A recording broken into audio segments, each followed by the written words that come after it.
Fourth week of class, and this week's content we're going to be talking about background research using the library. Last week we were also talking about background research, but I am going to hit some of those points just a little bit to help us find our balance and remember where we are. So, background research is something that we can invest a little bit of time in early in the process, and it will make the process of finding and writing our research question much less frustrating. Because if we do a little background research, we will have more understanding of the topic and the context around it that will allow us to say more interesting things and ask more specific questions. Few things to keep in mind as we're going into background research is do it first. Background research pays off early. You might have to do some more later if you come across vocabulary or concepts that you don't quite fully understand, and that's a normal part of the process. So if it happens, it doesn't mean you did something wrong. But if you do background research early, it will pay off by saving you time and frustration later. What background research does is it gives us the big picture. It helps us to understand what the concept is that we're looking at and how it ties in to other concepts. And it also gives us some really good vocabulary. One of the best things we can have when we're doing searches is a specialized vocabulary. I'm sure you've all found that when you're researching something, the researchers who've spent their entire career focusing on a really small topic use different language to talk about their idea than people do in their normal everyday lives. And one of the things that background research can do is to make that vocabulary available to us. If we search with better terms, we'll get better results. The types of things we can do background research in are reference sources, and these are, in fancy language, tertiary sources. Tertiary is Latin for third level, and so you may have heard of primary sources and you may have heard of secondary sources. These are tertiary. They're not written by the people who were there witnessing it, and they're not the research that's built on that.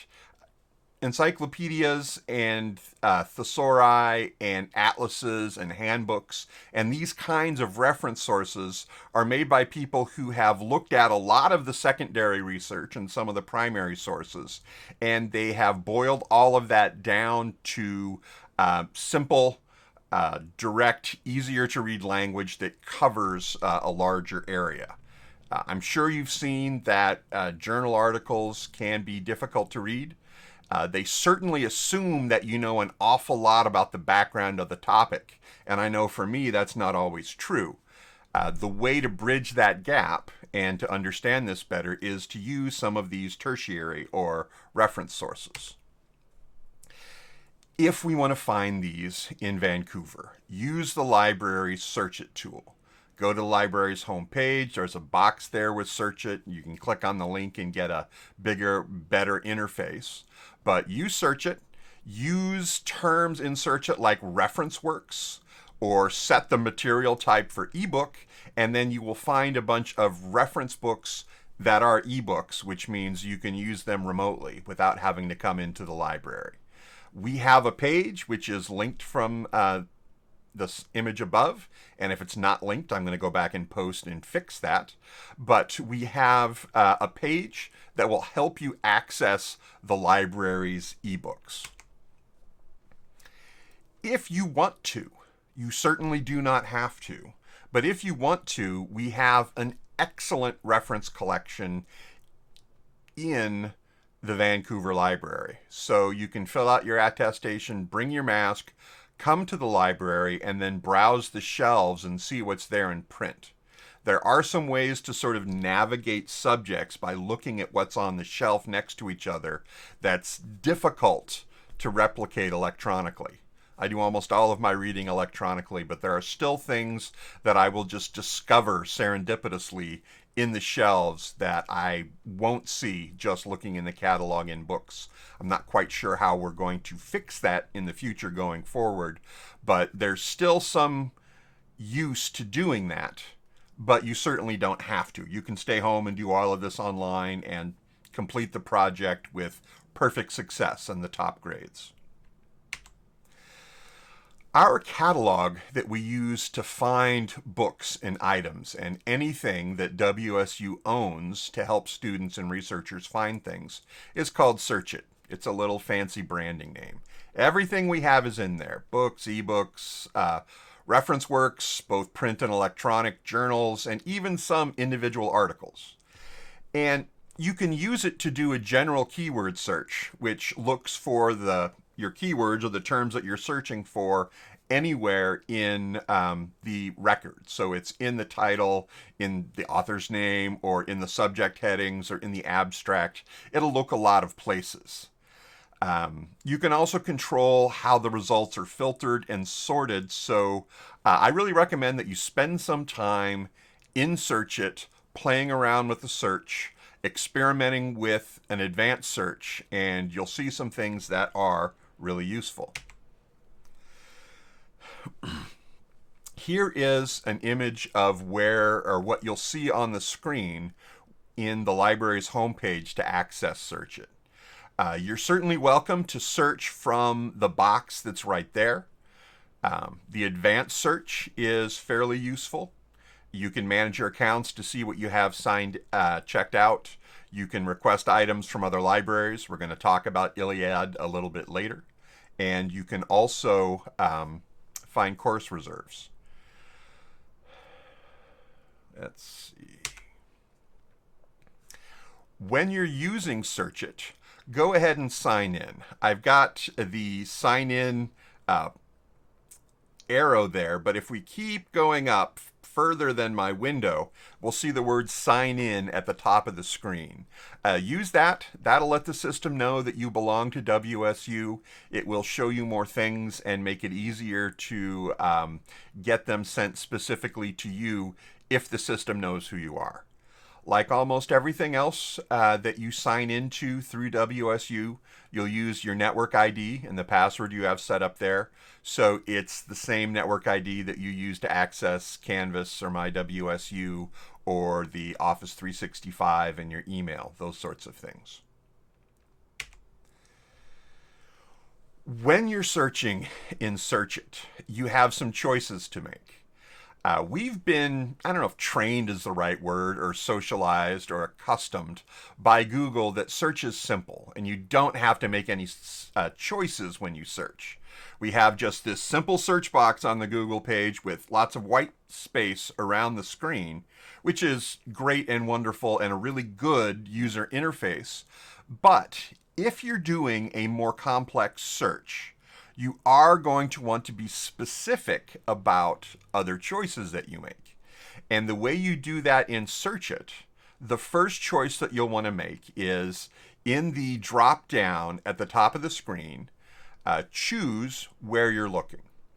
It's going to default to WSU Libraries and Summit, which means things that are in our library, or things that are in other libraries in Oregon, Washington, and Idaho that are easy to borrow from. You can use this to search just things in Vancouver. That's really helpful if you're there in the library and you want to see what you can access that day. Articles, books, and more is an option for everything, or as close to everything as we can manage. It's actually a pretty significant technical problem to show you everything at the same time. But that will show you as much as we can.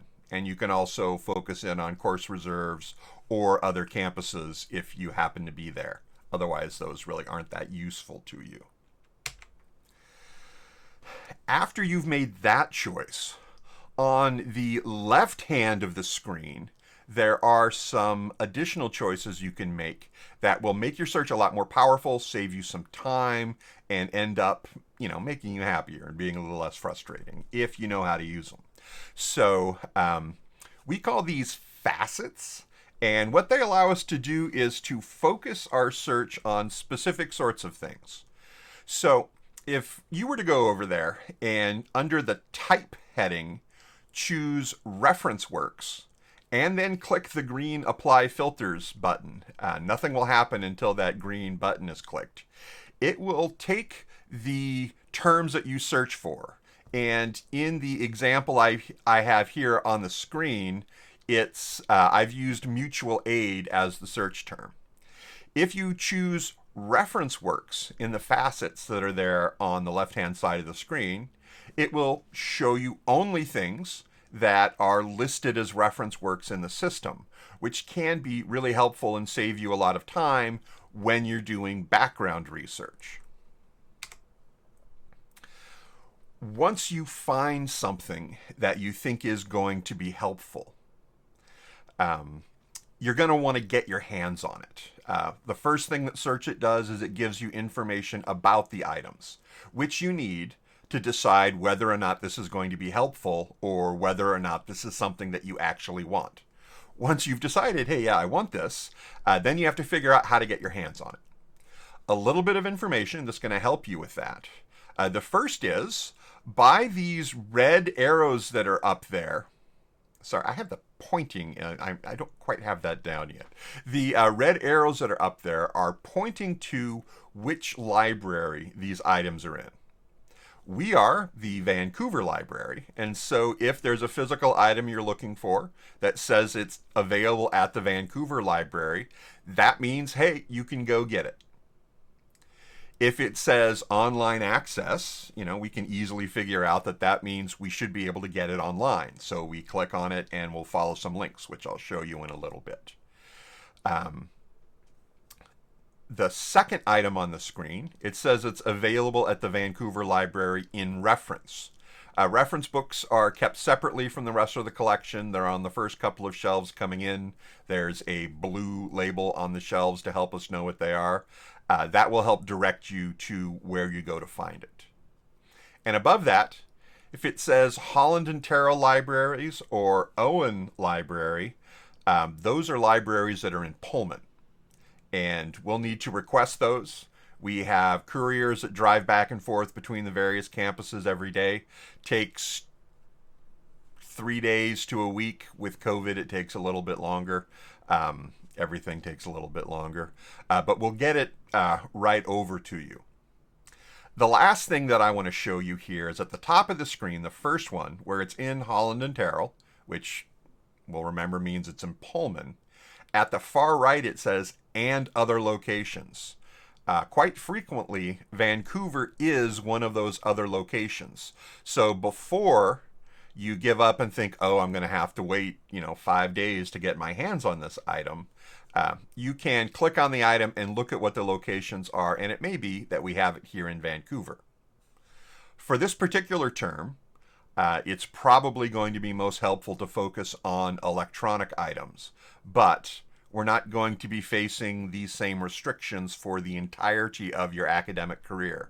And I do want you to know about how to find some of these print items, which can be really helpful. Okay. What I have here is the full amount of information that we can get out of an item.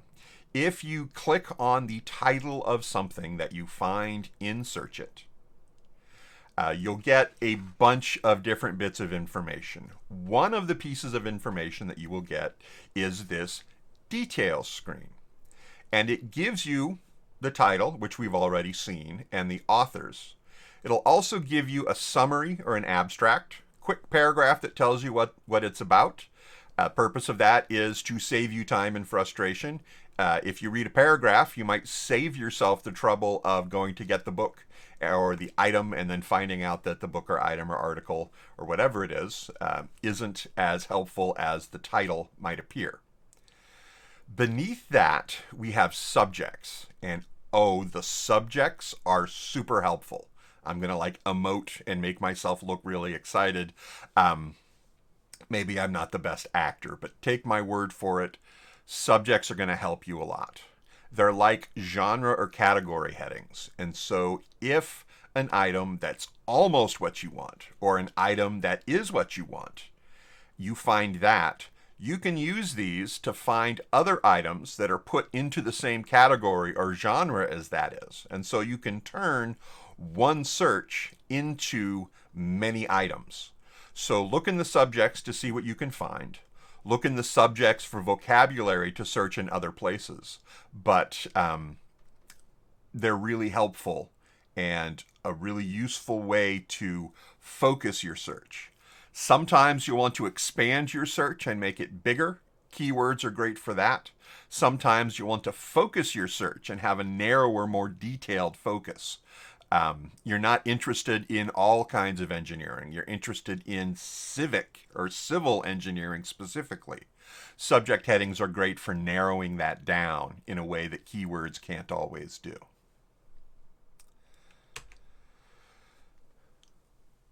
Once you find something, you want to use it, you found all of this information about it, you've seen the subjects, so you know you can take this one thing that you found and turn it into more things to find. You want to know how to get your hands on it. This access options window, or this little bit of text that I have a screenshot of here, it's in the same place that the detailed view information that we just looked at was. When you click on the title of the item you're looking for on a list of returns from Search It, it will bring up it's not quite a pop-up window, but a second window with this information on it. Scroll down until you find access options, because the access options are going to tell you how to get this thing in your hands so you can read it, cite it, and use it in your project. This item here is an electronic item, so we can click on the link to Open Research Library, and that link will take us to where we want to go. Second thing to look at here is the second link on this at the bottom where it says Request through Interlibrary Loan Vancouver.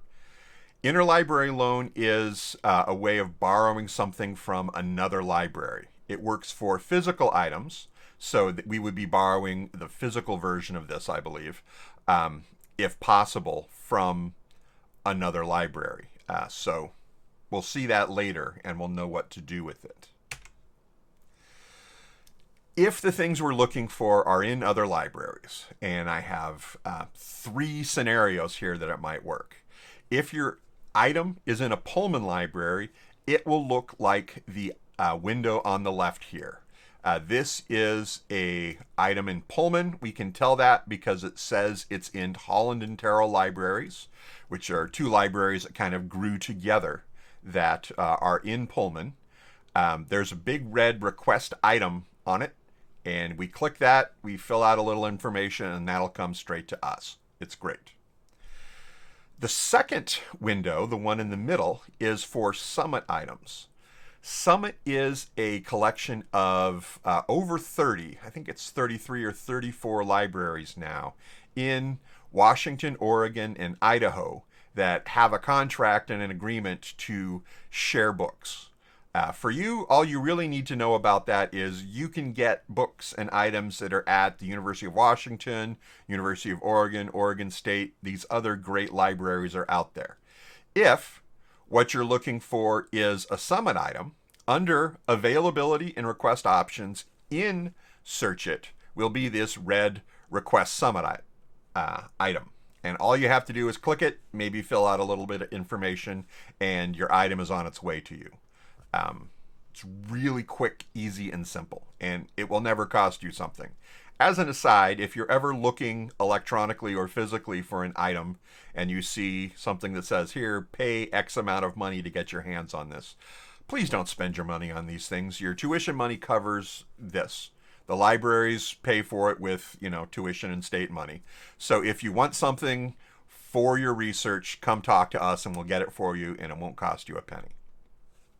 The last window here, we had some foreshadowing of this before, is interlibrary loan. We also call this Iliad. If you know there's an item that you're looking for and you can't find it anywhere in Search It, you can use Iliad to request it. Sometimes there'll be a button that'll say the item that you're looking for is all checked out, so use Iliad. Sometimes you might just know that something exists that you want that you can't find and search it. You can also request that through Iliad, and a librarian will be happy to help you with that process. Okay, we've come to the end of this week's lesson, and I have 3 thoughts that I'd like to leave with you. First is, when you come into the library in person, when it's safe to do that, bring your Cougar card with you. Your Cougar card is needed to check out books. It's needed to print. And, well, you probably won't be able to do the things that you want to do without it. So make sure that you bring your Cougar card with you when you come to the library. Second, we've already mentioned your network ID, your name and password that gets you into My WSU or, Office 365 for WSU. That's what you'll use for your library accounts. And the third option is when you're using a lot of the ebooks that we're dealing with, the interfaces are going to be different and not consistent. They're not unified. They don't do things the same way. You can learn how to do it in one system, and that same solution won't work in another system. I'm sorry. I wish it was different. So just be aware of that. Librarians work with the different systems, and we're used to this. And so if you think that trying to get this to work for you is too much hassle, just contact one of us, and we will be happy to help you. And that's the lecture for this week. I'm really glad to have this chance with you. I know there's been video lectures from Carol Fisher for the last 3 weeks, but I'm happy to have my moment in the sun, and I'll be with you for the next couple, and then you'll see me again later in the term. But I hope you're enjoying University 300 so far. If not, go ahead and contact either me or Carol, and we'll be happy to see if there's something that we can do to make you a little bit happier. We're not going to make the assignments go away, but there usually are things that we can do to adjust stuff. So I don't want you to think that there's just this faceless, uncaring group at the other end of the Canvas interface. We'd like to talk to you. Thanks, and I'll see you on Canvas. Cheers.